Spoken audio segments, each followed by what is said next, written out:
Tonight, we have continuing coverage of the people accused of posing as fake electors for Donald Trump in the 2020 election.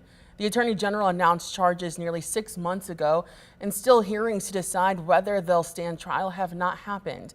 13 on your side political reporter Josh Albertus spoke to a legal expert to get a sense as to why it's taking so long.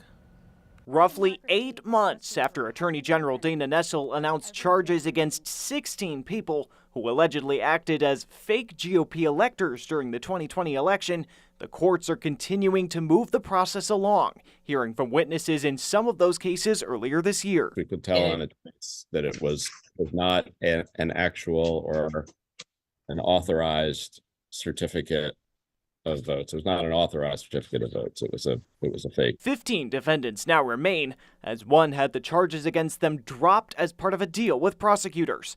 But some still have yet to see a preliminary hearing meant to determine whether a defendant will go to trial. The judge in the cases in January moved that hearing for some of the defendants to later this month due to what she described as the complexity and volume of evidence. However, she denied a separate request to pause one of the defendants' cases until transcripts could be obtained from other defendants' hearings held in February. I'm not going to bind the court's time up so that we can try. We're already inundated with requests for transcripts, and I can already tell you that this one is something that has to be farmed out to someone to assist us because of the volume of court time that we spent. But even if former President Donald Trump becomes president again, a president is not allowed to pardon people for state crimes. So why might defenses look to pause further in these kinds of cases? They want to get as much discovery as they possibly can before they are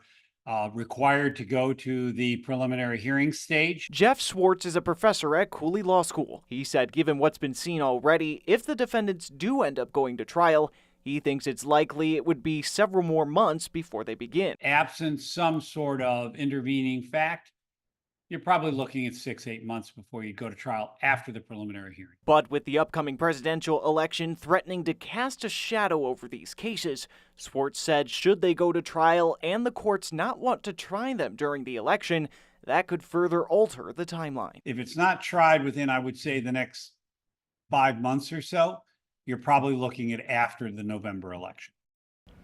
And Josh joins us now. Josh, what have these remaining defendants been facing in terms of charges?